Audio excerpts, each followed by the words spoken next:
big content warning. I don't know how bad it is because I haven't read it yet, but it's a horror visual novel and it has graphic gory images and explicit sex and discussions of sexual assault. So consider. This is the Curious Case of Route 19. It's another Maywolf entry that I've heard good things about. So let's see how it is.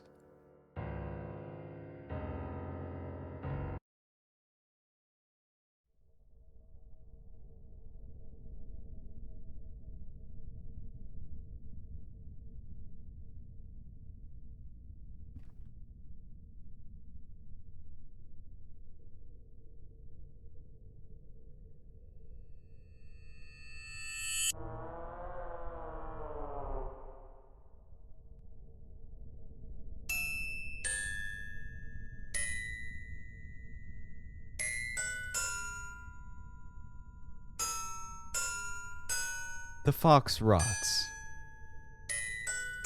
A trail of rusty red seeps into the dry dirt as his guts spill from a hole in his stomach.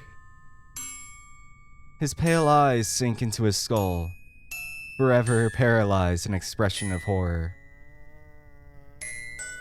I don't need to bury him. The desert is already taking him. A damn shame. He really was cute.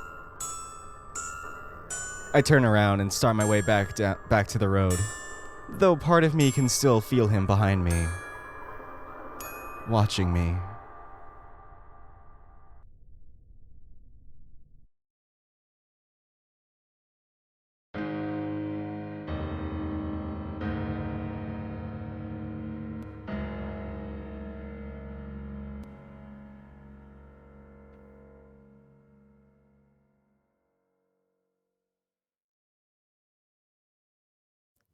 Nice intro. That was great.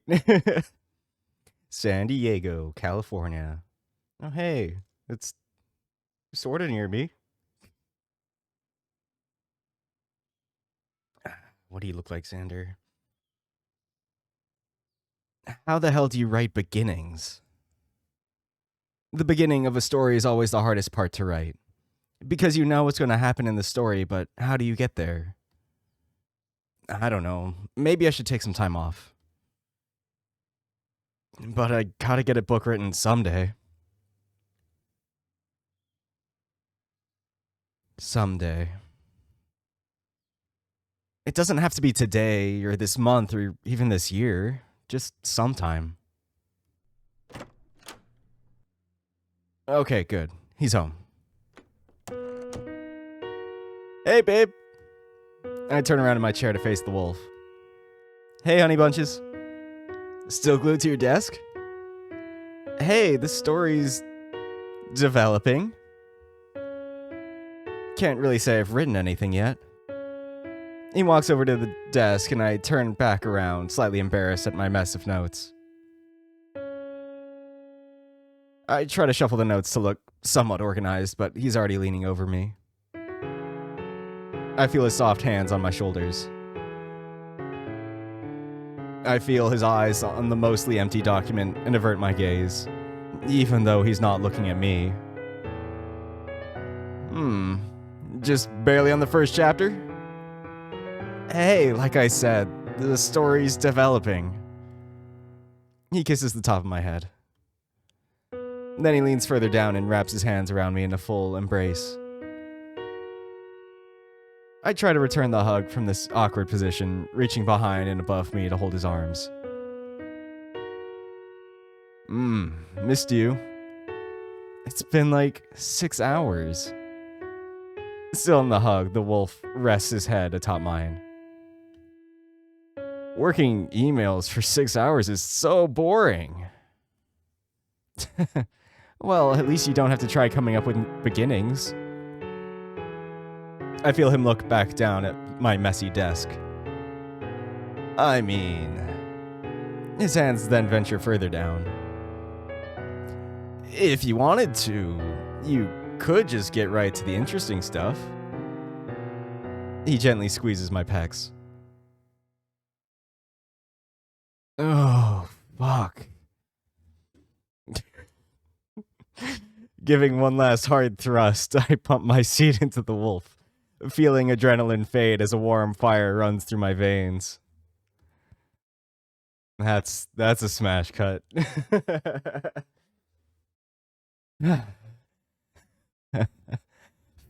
Fuck. The wolf is left spazzing underneath me, cum blending into his already white fur. My arms give in and I collapse into him. Cum pours from his axe, leaking onto the bed sheets. We lay there, basking in the afterglow. He lifts his arm up to put his hand behind his head, and I take the chance to stuff my nose into his armpit, inhaling his musk. Right now, at this moment, it's just us. Julian stirs a bit. So, I have to ask you something. Oh? Curious, I take my nose out of his armpit, instead resting my head on his soft chest. Yeah? What's up? I lick a string of seed off his nipple, making him shudder. Oh, I'm not entirely sure how to word this. Now I'm really curious. Do I need to squeeze it out of you? I tease him by brushing my teeth over his nipple, making him squirm again. No, He takes a deep breath and my head rises and falls with his chest. Do you want to go on a road trip? Oh? Road trip? Like, where to? I was thinking, it's been a while since I've seen my family up in Utah. Modest little town called Logan, about an hour and a half north of Salt Lake City. I'm sure they'd want to see me after so long. Huh. Utah? Are you sure you'd want to bring me along? Wouldn't this be a bit more, I don't know, personal? I'm sure they would love to meet you. Are they, you know... oh, no, they're cool. Don't worry about that. It's just being safe. When would we leave? I'm thinking sometime in May. I'll talk to my manager and see if I can get some time off. What do you say? I admit, I could use some time off too. Or whatever. And driving through nature with Julian? I'd only been dating him for about 9 months, but I will say we have a strong relationship so far. I'd love to spend some time alone with him. How could I say no? His chest falls again as he gives a relieved exhale, taking my head along with it. Thanks, babe. You're the best. I know. We kiss. I face the window, looking out into the night sky. I feel myself drift away, exhausted from our intense lovemaking.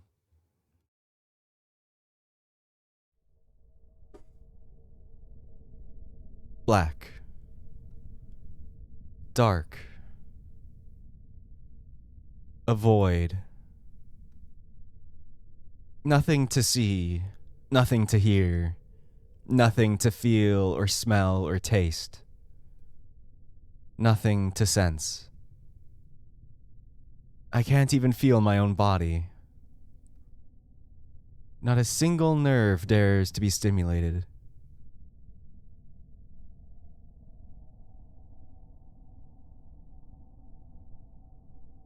There, in the distance, a dot, a spot of light, flickering far away. There's a light there, piercing the darkness. But it's so far away and I can't move. How do I get there? Be careful.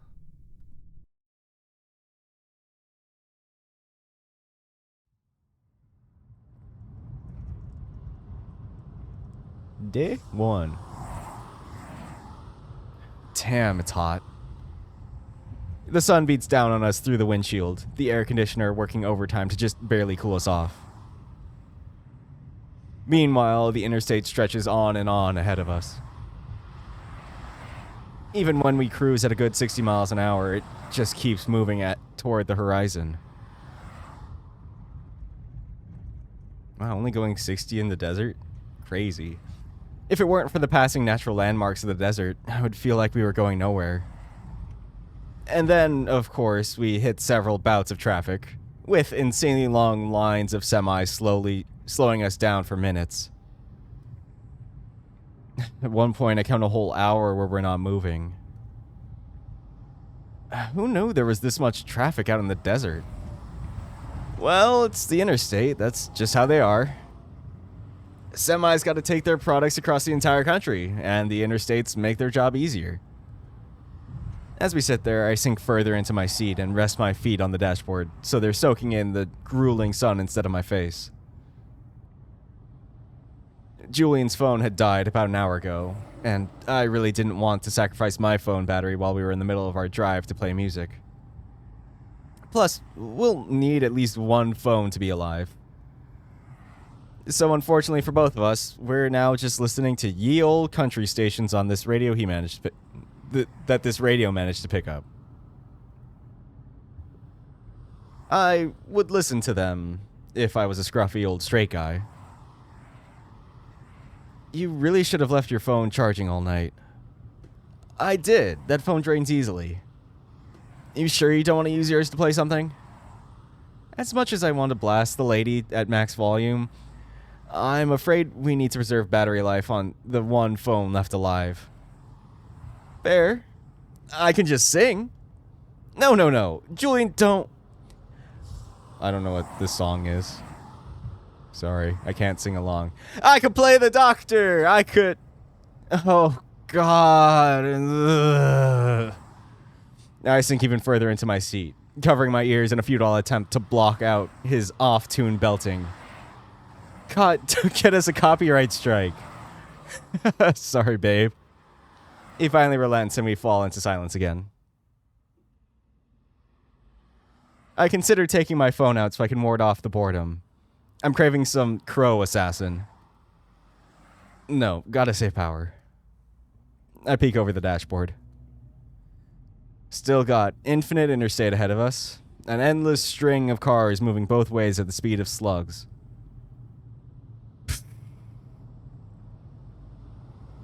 You know, I just so happen to know a road where we can move more quickly. That catches my attention, so I perk up. Oh? Yeah. Whenever my family and I would drive down to California, we would take that road. Parents called it the scenic route. I'm honestly tired, so I just don't really care what we take to get there. Alrighty then. You know what you're doing? Course. We'll stop for gas and food first, then it'll be after that. Oh, and while we get gas, we gotta get a charging cord too. Yes. Can't let me do all the singing, can we? Please, God, no. He laughs and we continue inching down the infinite road. Hours later, we get back into Julian's newly refueled car, the wolf gladly plugging the new charging cord into the dashboard. Thank God for this gift from the heavens. When his phone turns back on, we both breathe a sigh of relief. About time. Now we can let the lady do the singing. The first thing he does is turn on one of her songs, and indeed it blasts from the radio.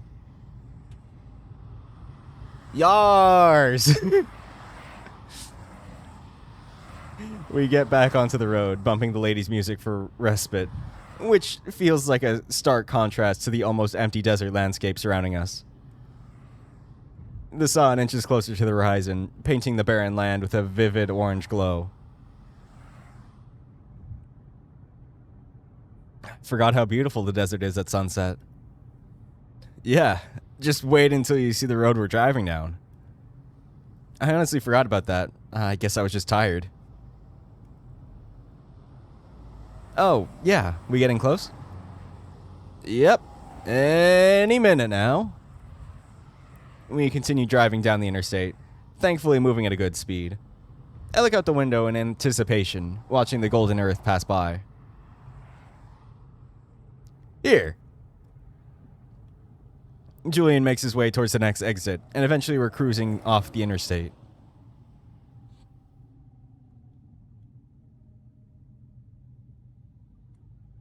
The road narrows down, and soon enough, we're driving down a 2-lane road. I'm surprised by the contrast between this road and the interstate. While the interstate was crowded, here I don't see a single car. I look to the side and search for any sign indicating what the road is. Eventually, I do see a sign pass by, rusty and with chipped paint, but with words visible enough for me to make out. Route 19? Yep, this will take us right to Logan. Wow, it's quite narrow though. Yeah, it's kind of a secret back road. Interstate goes all the way up to Alberta in Canada, and this road just barely goes into Idaho, so it kind of got shoved off to the side. Well, this road is certainly more peaceful than the interstate. Clearly got neglected by the state though, because we keep hitting potholes. I don't really notice though, because I feel myself drifting off. The glowing orange desert is certainly hypnotic. Might as well close my eyes for a bit.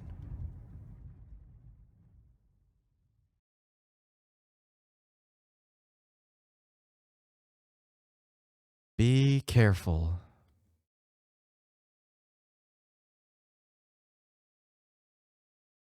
Xander! Huh? Suddenly I'm wide awake. We're still on the road. Oh, fuck. How long was I out? Like 40 minutes. Oh, it's, dark? The sky is now a dark purple, a line of orange spanning the horizon to our left. We drive under a rock arch, and I wish it was light again so I could see it better. I yawn, my eyes still heavy despite that rest. Julian seems to notice my tiredness. Yeah, we should probably stop for the night soon. First motel we find, we'll sleep there. Sounds good to me. I just hope there won't be too many hicks there.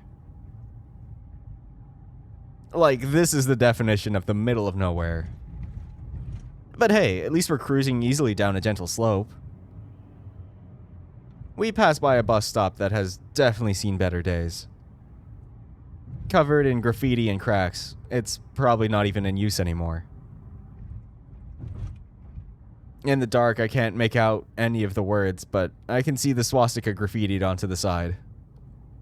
Ugh. We really are in hick country.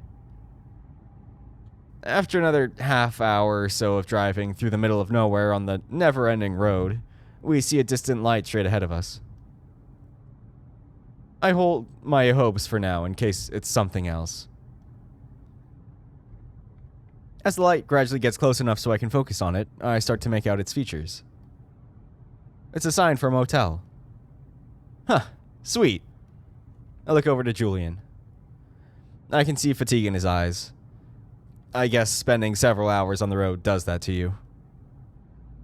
But I also noticed something else. He's stiff. Hands gripping the steering wheel. Eyes staring straight ahead without blinking. He also seems to be holding his breath, only letting out short, shallow exhales every now and then. You okay? He snapped out of his strange trance and looks at me. You, seem a little tense. It takes him a second to process what I just said. Oh, I'm okay. It's just, I'm just tired is all. Yeah, fair. Well, sleep is almost here.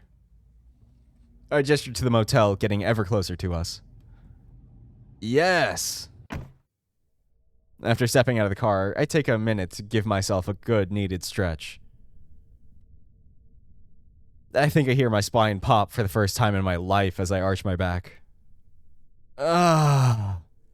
Ooh-wee, is my ass relieved. Yeah, same here. We walk over to the reception, run by a rough-looking older mouse with a distant gaze. Hi, just a single bedroom, please. The mouse looks us up and down through her dusty half-moon glasses. After a little, she reaches behind her to grab a key off the wall and hands it to Julian. Great, thanks. We hastily start walking to our room.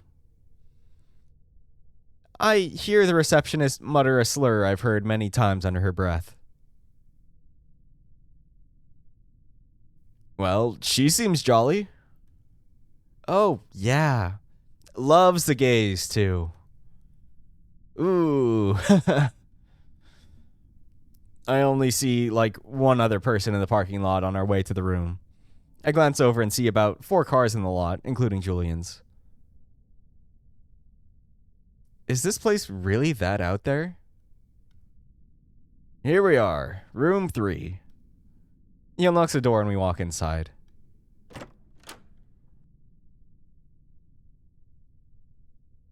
Unsurprisingly, the room is completely dark when we open the door. I glance inside, and on the opposite wall, I see a window. I can't tell if it's inside or outside, but there's a figure standing there in the dark. It's alone, so it's not Julian's or my shadow. I only see it for a second until Julian turns the light on.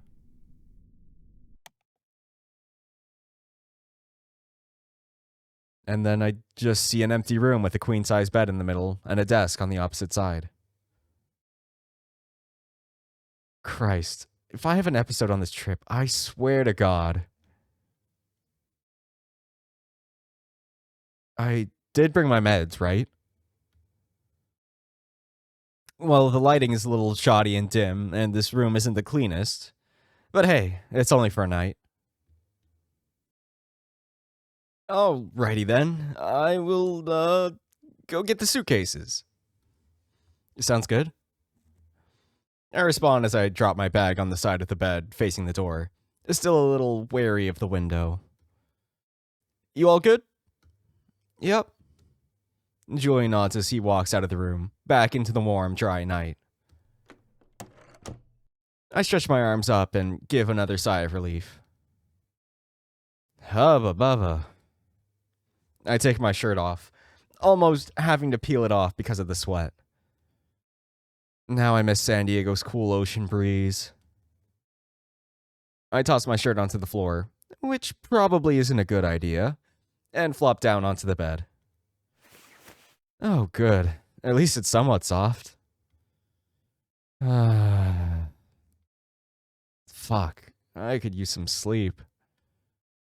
And yet, part of me feels restless.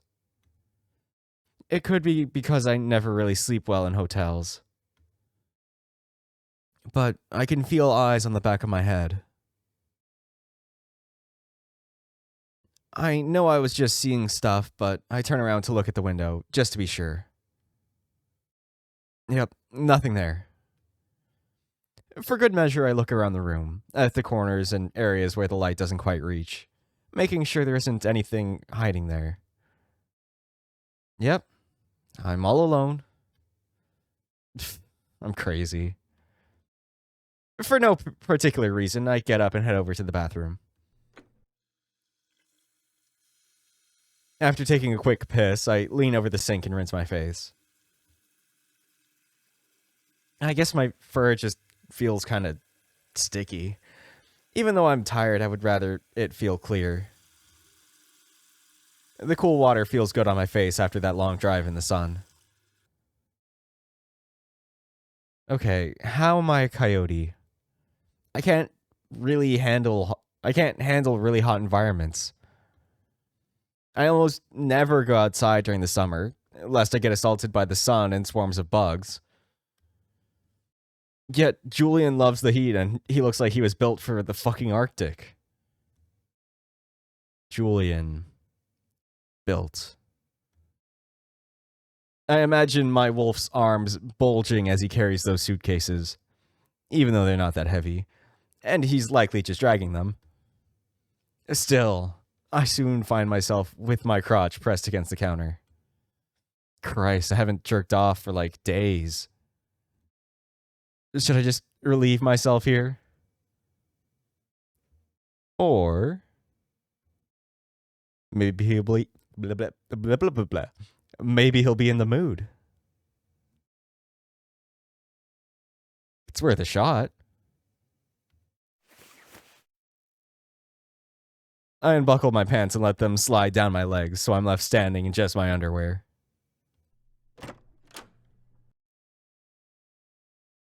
Almost naked, I open the bathroom door and lean against the frame, patiently looking at the door. Just seconds later, Julian comes back into the room, dragging both our suitcases behind him. Predictably, he immediately notices my bare body and seductive pose. Oh, hey. I see someone's in the mood. I decide to tease him a little. Only if you are. I then turn around and slowly inch toward the bed, making sure he sees my ass through the tight underwear. He closes the door behind him, never turning away from me. I notice the tent in his pants. Yeah, he's definitely in the mood. Score. I bring my hands to my hips, slipping the thumbs under the waistband. I tug down a little, giving him a little peek of my ass. I peer seductively over my shoulder, and I see him eagerly watching the show I'm giving him, hand approaching his crotch. Alrighty then. And then I slip the last piece of clothing off my body, letting it fall to the floor. The wolf looks at my now fully nude body longingly, hungrily. God, you're pretty. Well then, come here, you. He starts to slowly strip himself. Soon enough, he pulls his own underwear down, letting his already erect cock swing free. Hot dog. Oh. He then approaches me and hugs me from behind, feeling up my body. He squeezes my pecs and I can feel his dick grind against my ass. Man, you really want it, don't you? Oh, you have no idea. He turns me around and shoves his tongue into my mouth. Wrapping my arms around him, I lean into his kiss, letting our tongues wrap around one another in a messy, rhythmic dance. Our erections grind against one another, and Julian even thrusts at one point. We both need this. I decide it's time to kick this up another notch, so I break away from his deep kiss and let myself drop onto the bed.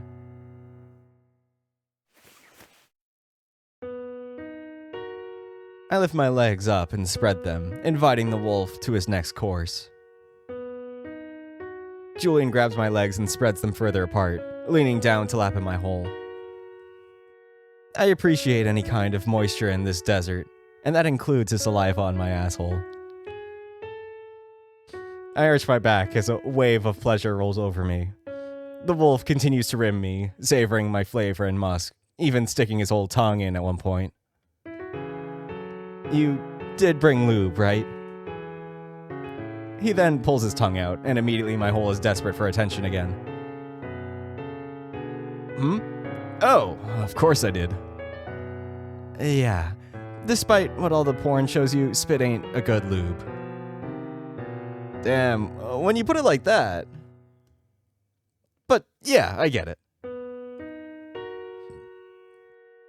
He walks over to the suitcases still by the door, and I miss the attention already. After a bit of digging, he pulls out a bottle of lube and pumps some onto his fingers. He lifts up his fingers to make sure I know he's got the lube. When I nod at him, he starts lathering it around my asshole, and I'm surprised by how cool it feels. It's a welcome surprise after this incredibly hot day, though. He sticks his fingers inside my hole and twirls them around. He curls his fingers to massage at my sweet spot. Alrighty, hun. You feeling condom or raw dog tonight? Whichever means you don't have to leave me again. Raw it is then. After lathering up some more lube around his shaft, he leans over me on the bed, cock poking against my needy hole. I nod at him to go on, and he wastes no time.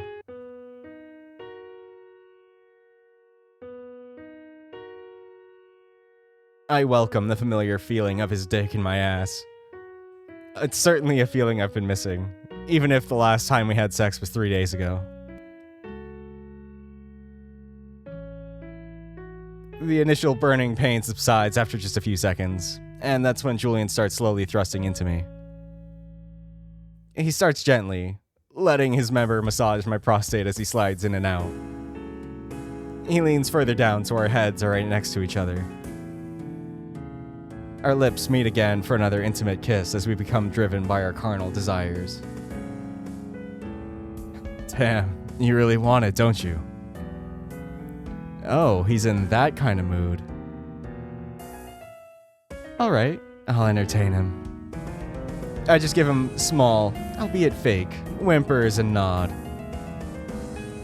And then he stops thrusting and intentionally places his dick in a spot where it threatens to leave my body. Then, let me hear you beg for it. Ah, this whole thing. I've known him long enough to know that I know exactly what he wants. Please.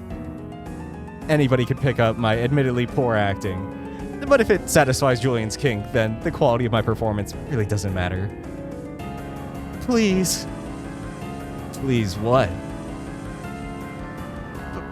Breed me. Alright then. He starts thrusting again, slowly at first, then gradually becoming more defined and rhythmic. Eventually, we pick up the pace even further, and I'm left slinging my head over the side of the bed, body stretched out as the wolf continues to thrust even harder. He slams into my perfect spot, and the bed soon starts joining in on his thrusts, squeaking every time he pulls out and slams back in. The smell of man lingers strongly in the air, and I savor it as he continues thrusting balls deep into me, pulverizing my prostate. I swear, I even see an outline of his dick bulging through my stomach at one point. And that's when I lose myself. I lean as far back as I can, head practically hanging off the side of the bed, arching my back and moaning as Julian gives one last hard thrust. Fire rages through my body as it stretches to its limits.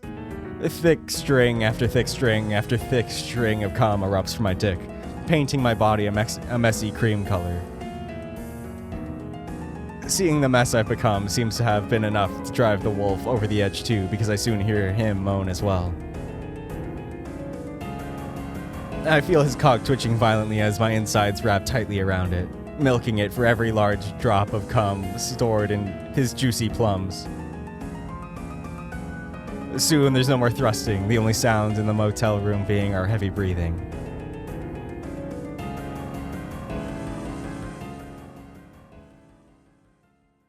We stare into each other's eyes and inhale each other's breath.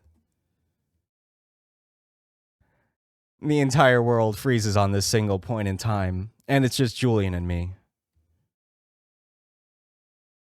Julian pulls out and I can feel a seed draining from my well-used hole.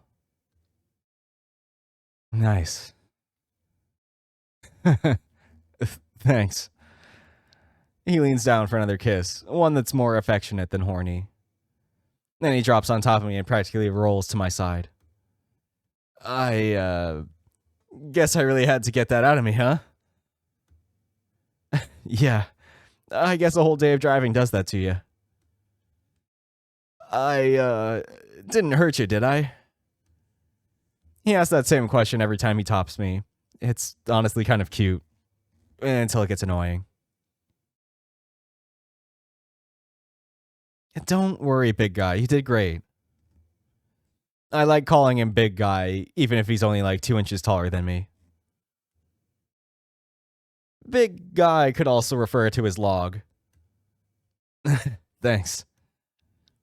The wolf's voice is rife with fatigue. I guess we did just burn a lot of energy after a long day of doing the energy-draining activity of driving a car through the desert under a hot sun in the middle of May. Add rough sex to that, and I'm surprised we haven't dropped dead. Fuck. I'm so tired, I don't think I'll even shift in the bed to make myself more comfortable. Julian will probably do that for me. But for now, I feel myself lulling to sleep. The stress of a long day of traveling and the afterglow should be enough to ensure I get a good sleep tonight. As long as I ignore the bisected girl watching me from the corner of the ceiling.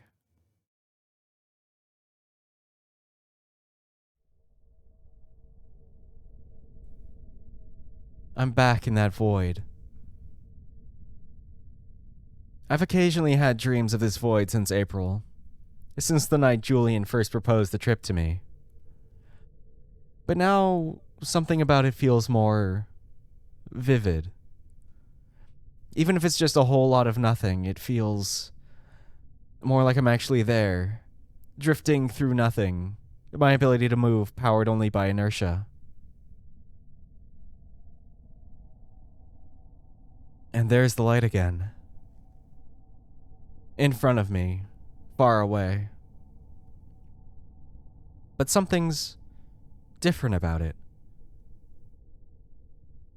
Every few seconds, the light flickers.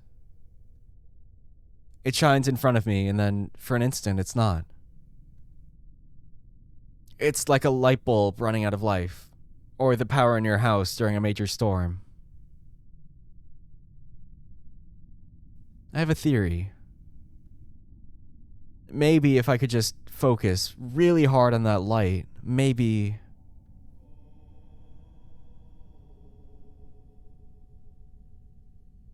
Then, in the silent void, I hear a distant moan. A sort of wailing that echoes in the same way a sound would in a cave.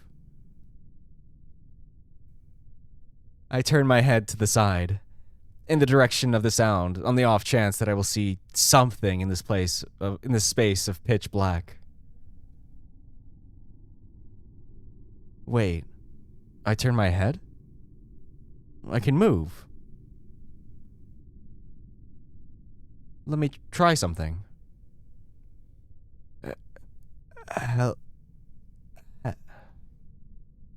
I try to speak, but the movement and voice feel foreign to me. Why did I struggle so much to say that? Just trying to say a word as simple as hello put so much strain on my jaw and muscles. And my voice is raspy, slurring, like I'm dehydrated. Or I just learned how to speak. My throat hurts, and I can feel dirt caked up on the inside of my mouth. I can feel my mouth begging for nourishment. Where am I? How can I feel so much?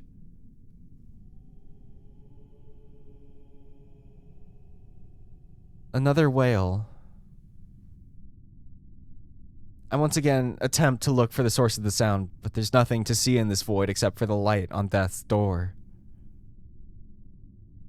It's a scream of pain, a cry for help. Ooh. I still cannot speak. I have no voice here. How do I... The light struggles to shine, threatening to leave me in complete darkness. Be careful. I feel something behind me.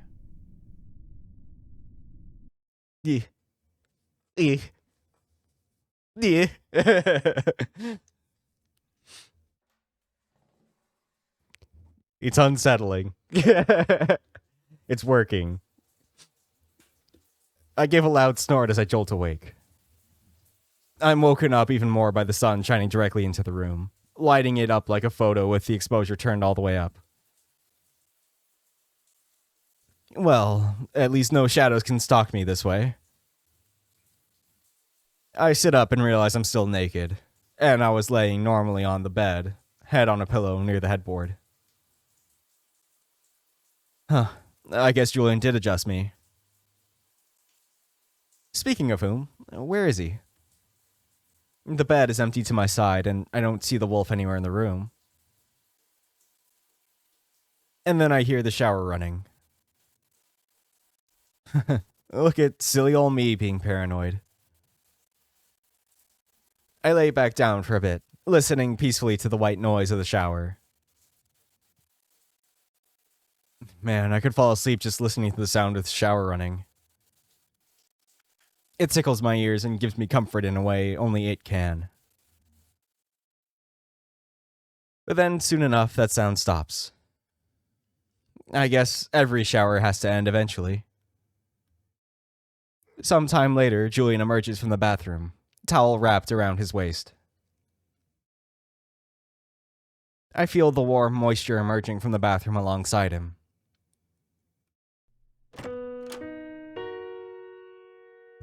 Oh, good morning, babe.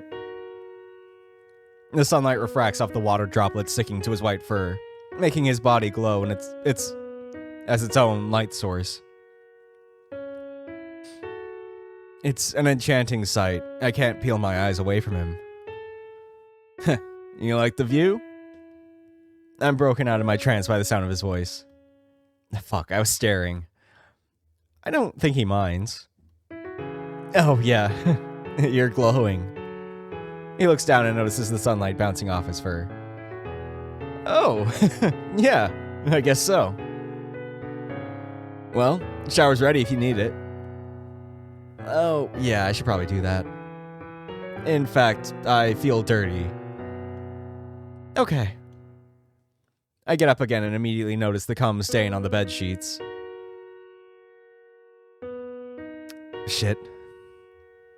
Julian follows my gaze and notices the result of our messy lovemaking last night. Oh, yeah. Poor housekeeping. I'll take care of it. You go shower. He smiles gently at me. It's a smile I've seen pretty much every day for the last 9 months I've been dating this man. It's a pretty smile, one of reassurance, even in instances where it's not exactly genuine. I nod at him and move my naked body over to the bathroom.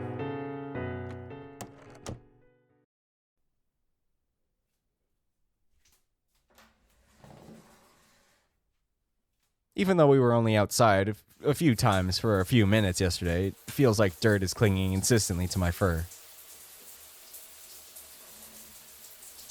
I was hoping a good shower would get that dirty feeling off of me.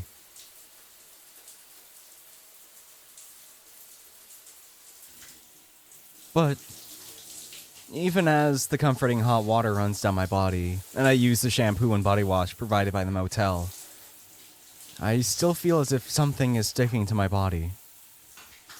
And it's not the semen from last night. It's like an itch I can never scratch. Soon I leave the bathroom feeling neither cleaner nor dirtier.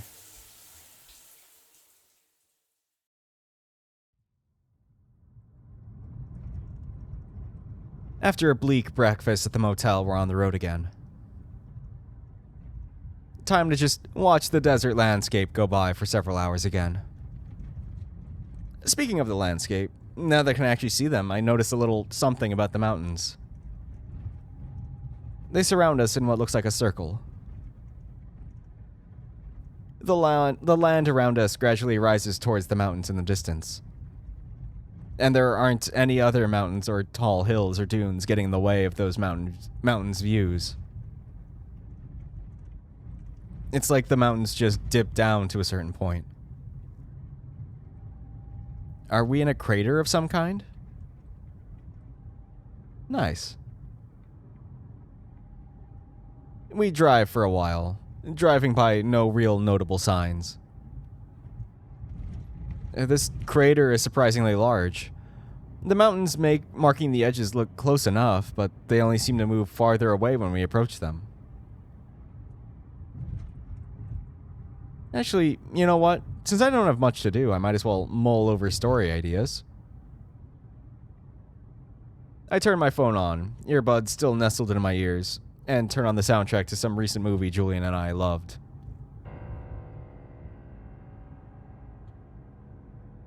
Environmental soundtracks like these always help me focus when I'm trying to be productive. Something about them makes me feel like I'm scoring my own story.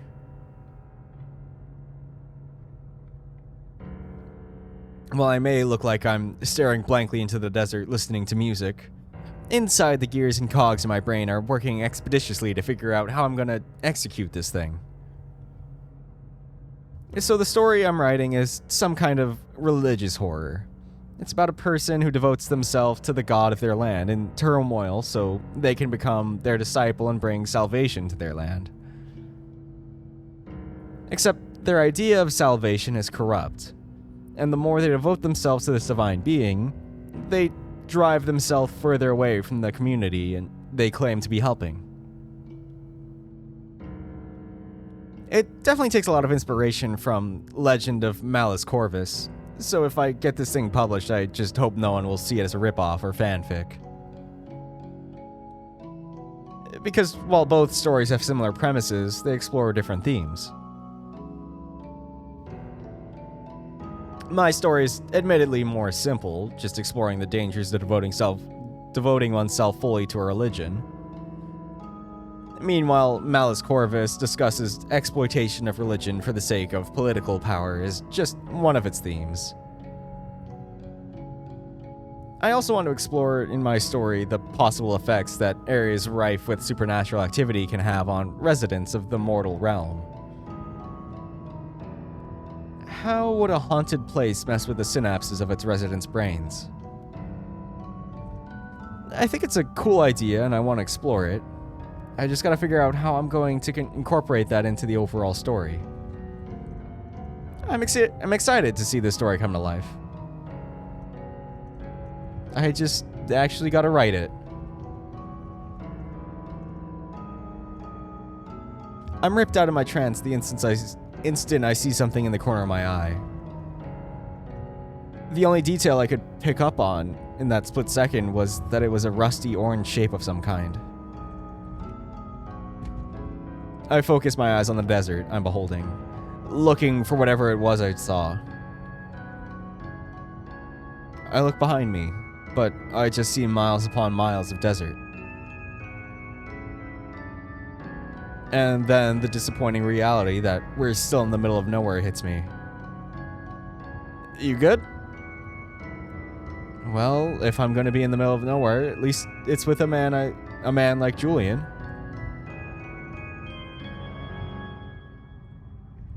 I take out one of my earbuds and pause the music so he knows I'm acknowledging him. Oh, yeah, just thought I saw something. It was nothing. Okay. We keep on driving, and I keep on listening to music, though the mood is gone. Something about that shape I saw unsettles me. And even though I only saw it for a split second, it burns itself into my memory and vision like an afterimage. Don't be an episode, please.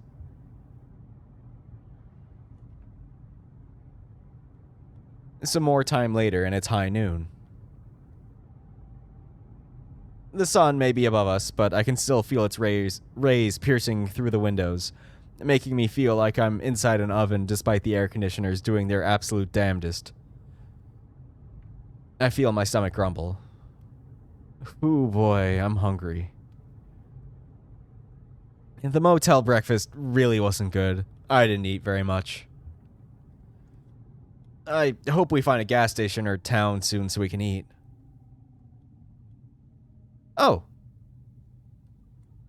Well, speak of the devil. I see several small houses ahead of us. We approach the town and I look around for a restaurant or even a sign with the town name. I glance over at Julian. But something feels off about him. He's just staring straight ahead, seemingly unaware of his own surroundings. He's not even blinking. Jesus, this drive is really doing a number on him, isn't it? I don't mind it for now, so I just keep looking around.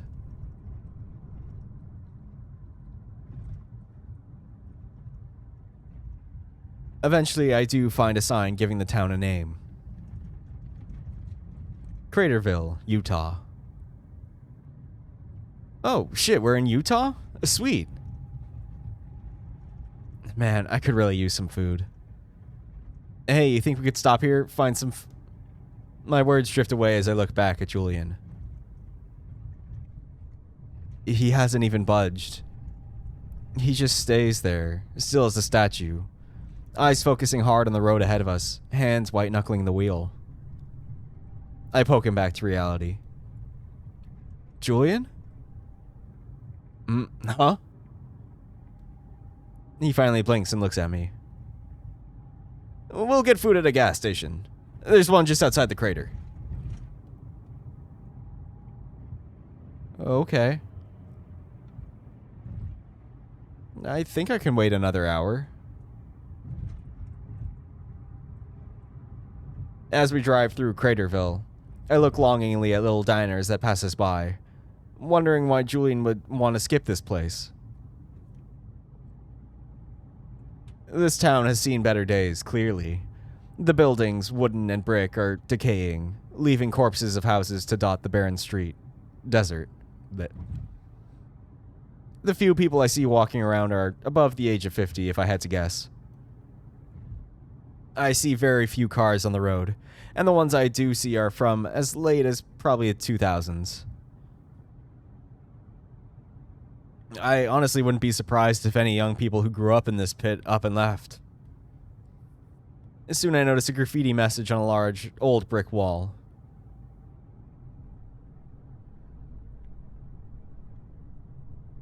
When the devil returns to Craterville, the souls of the damned shall drag him away and seal him in the deepest pits of hell.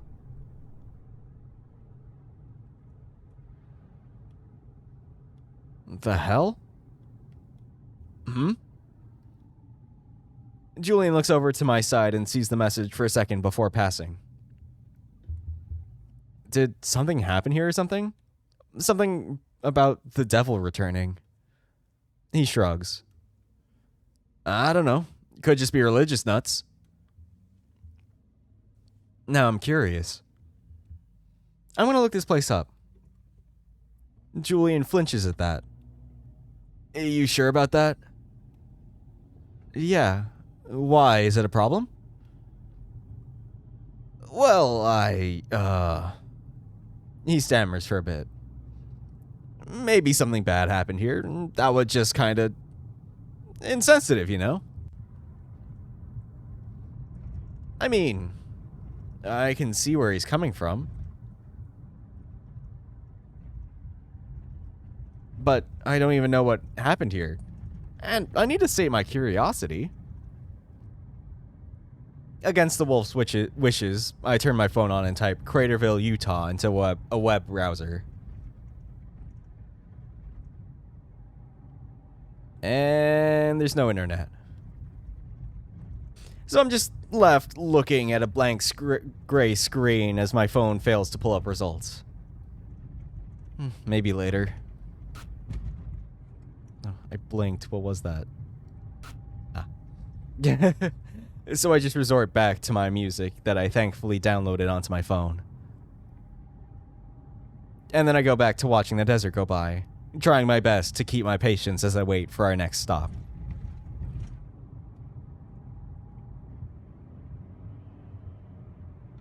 I think they say in their page that this is like 20k words, so I think this is decently halfway.